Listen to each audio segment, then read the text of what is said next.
Hello friends, welcome back to our YouTube channel GK with me. तो आज के इस वीडियो में हम डिस्कस करने वाले हैं हरियाणा ग्रुप डी एग्ज़ाम की स्ट्रेटजी के बारे में। इसमें मैं आपको बताऊंगी कि आपका एग्ज़ाम को भी 1 मंथ रहता है, जैसा कि आपको पता है 21-22 अक्टूबर एग्ज़ाम डेट आ चुकी है। उससे पहले हमें कौन से टॉपिक पढ़ लेने चाहिए, ठीक है। तो उसमें आपको बस सिलेक्टेड सा ही पढ़ना है। वैसे आपका सिलेबस भी दिया गया है, बट आप इसमें अगर सिलेक्टेड सा भी पढ़ लेते हैं तो आप इसको आसानी से पास कर सकते हैं। अभी एग्ज़ाम में बहुत कम टाइम बचा है, तो इस कम टाइम में आप कैसे प्रिपरेशन कर सकते हैं, कौन से टॉपिक्स हैं जो आपको अच्छे से पढ़ लेने हैं, वो सारे मैंने इस PDF में लिखे हैं, शायद आपके लिए हेल्पफुल रहें। तो जिसने बिल्कुल भी प्रिपरेशन नहीं किया वो अगर ये टॉपिक्स पढ़ लेता है तो भी वो आसानी से इस पेपर को पास कर सकता है। तो इसमें मैंने जीके के कुछ टॉपिक्स लिखे हैं। आपको पता आपके एग्जाम में जीके जो है, जीए कह लो, जनरल अवेयरनेस कह लो, जीके कह लो, तो 15 मार्क्स की आने वाली है। अब इस 15 मार्क्स में क्या क्या पूछा जा सकता है वो सब मैं आपके साथ में डिस्कस करने वाली हूँ। जैसे आपके पॉलिटी है, हिस्ट्री है और ज्योग्राफी है। आपको इन तीनों पर फोकस रहना है, क्योंकि ये तीनों सब्जेक्ट ऐसे होते हैं जो हर एग्जाम में अच्छे से पूछे जाते हैं। इकोनॉमिक्स में आप ये लगा सकते हैं कि 1-2 क्वेश्चन आपसे पूछा जा सकता है, लेकिन ज़्यादा क्वेश्चन आपको पॉलिटी के देखने को मिलते हैं और हिस्ट्री एंड ज्योग्राफी के देखने को मिलते हैं। तो पॉलिटी में मैं आपको बता देती हूँ कि आपको क्या क्या पढ़ना है। मेरे चैनल पर मैंने ये सारा कराया है, सारी पॉलिटिक्स कंप्लीट है, सारी हिस्ट्री, मॉडर्न हिस्ट्री कंप्लीट है। तो ये सारी मेरे चैनल पर है। अगर किसी का मन करे देखने का तो वो देख सकता है। सोशल साइंस चंडीगढ़ PRT के नाम से आपको प्लेलिस्ट मिलेगी, वहाँ पर ये सारे टॉपिक्स हैं। पॉलिटी की बात करें तो आपको पूरा कॉन्स्टिट्यूशन पढ़ लेना है, जितनी अनुसूचियां हैं वो पढ़ लेने हैं, किस देश के संविधान से हमने क्या लिया है वो सब पढ़ना है, राज्य के नीति निदेशक तत्व पढ़ने हैं, मौलिक कर्तव्य पढ़ने हैं, मौलिक अधिकार यानी कि फंडामेंटल राइट्स पढ़ने हैं, जितने इंपॉर्टेंट आर्टिकल्स हैं वो सब पढ़ने हैं, नीति निदेशक तत्व, मौलिक कर्तव्य, सुप्रीम कोर्ट, हाई कोर्ट, इसके साथ साथ राष्ट्रपति, प्राइम मिनिस्टर, हमारा पार्लियामेंट, राज्यपाल और ये जितने भी आयोग है ना, ये सब पढ़ लेने हैं। ये सारी क्लासेस आपको हमारे चैनल पर मिल जाएंगे। इनमें से कोई भी ऐसा टॉपिक नहीं है जो मैंने नहीं कराया हुआ, तो ये सारे के सारे हमारे चैनल पर हैं। तो आप वहाँ से ये देख सकते हैं, हेल्पफुल रहेगी आपके लिए। 2 से 3 क्वेश्चन आपको देखने को मिलेंगे एग्जाम में पॉलिटी से रिलेटेड। इसके बाद हम बात कर लेते हैं हिस्ट्री की। हिस्ट्री में ना, मॉडर्न हिस्ट्री की अगर मैं बात करूं तो मॉडर्न हिस्ट्री में आपको कांग्रेस से लेकर, मतलब कांग्रेस की स्थापना से लेकर भारत की पूरी आज़ादी पढ़नी है। ये जो मतलब बक्सर का युद्ध हुआ था, प्लासी का युद्ध हुआ था, ये अच्छे से पढ़ लेना है। इसके साथ साथ जितने भी धार्मिक आंदोलन हुए हैं, जैसे ब्रह्म समाज की स्थापना हुई थी, ठीक है, सती प्रथा बैन हुई थी, ये सारा बहुत, आर्य समाज की स्थापना हुई, तो ये सारा अच्छे से पढ़ना, ये सारा चैनल पर मिल जाएगा, ये भी कराया हुआ है। इसके साथ साथ एंशिएंट इंडिया में से भी पूछा जाता है, तो इसके कुछ टॉपिक्स पढ़ सकते हैं, जैसे हर्यक वंश है, बौद्ध धर्म है, जैन धर्म है, सिंधु घाटी सभ्यता है, गुप्त पीरियड है, हर्षवर्धन है, मौर्य वंश है। तो एंशिएंट में आप इतना भी पढ़ लेंगे तो आपका जो मतलब आपके जो मतलब क्वेश्चंस है ना, वो इन्हीं टॉपिक्स में से मोस्ट ऑफ पूछे जाते हैं। तो हमें ये सब अच्छे से कर लेने हैं।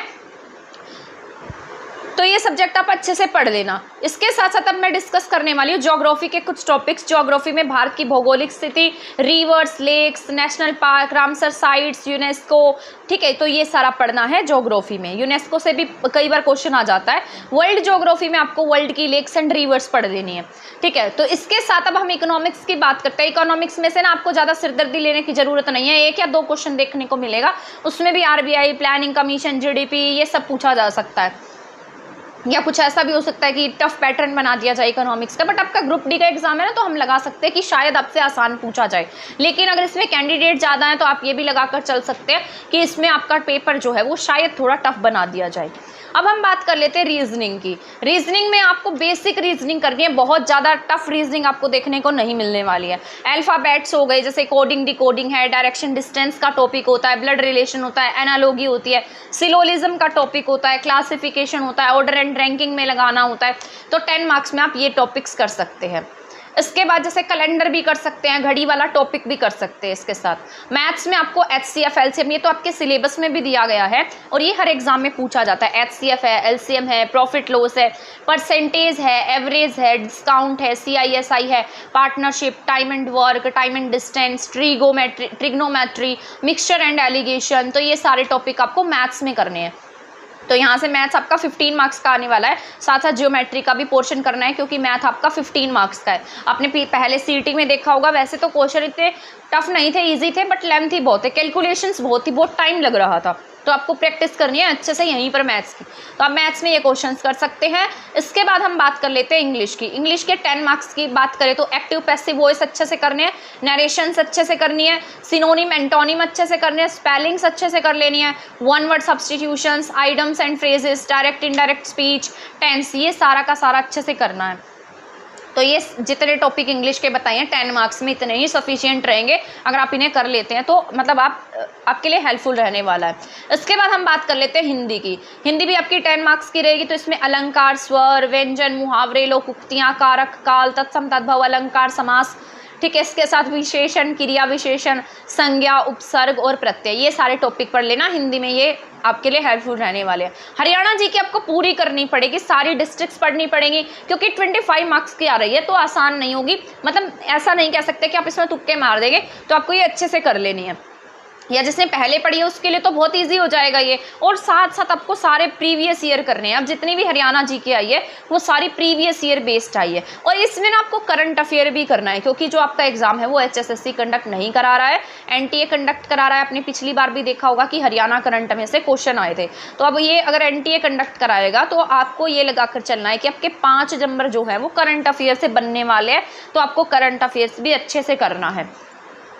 इसके साथ यहाँ कुछ टॉपिक्स लिख के मैंने देख लेना ये। इसके बाद साइंस की अगर हम बात कर लेते हैं तो साइंस में मैंने सारा लिख दिया है। 15 मार्क्स में आपको सारे टॉपिक पढ़ने पड़ेंगे। जो आपके ल्यूसेंट की बुक है ना उसमें जितने टॉपिक दिए हैं अगर वो भी अच्छे से कर लेते हैं तो भी आप पास हो जाएंगे। आपके मार्क्स ना 15 में से 10 से अबव बन जाएंगे, 10+ बन जाएंगे अगर आप ल्यूसेंट वाली अच्छे से कर लेते हैं तो। या फिर इस अगर आप मान लो आपको ल्यूसेंट की लैंग्वेज टफ लगती है तो आप 9th 10th की NCERT पढ़ सकते हैं, वो भी हेल्पफुल रहेगी क्योंकि बहुत बार उसमें से भी क्वेश्चन आते हैं।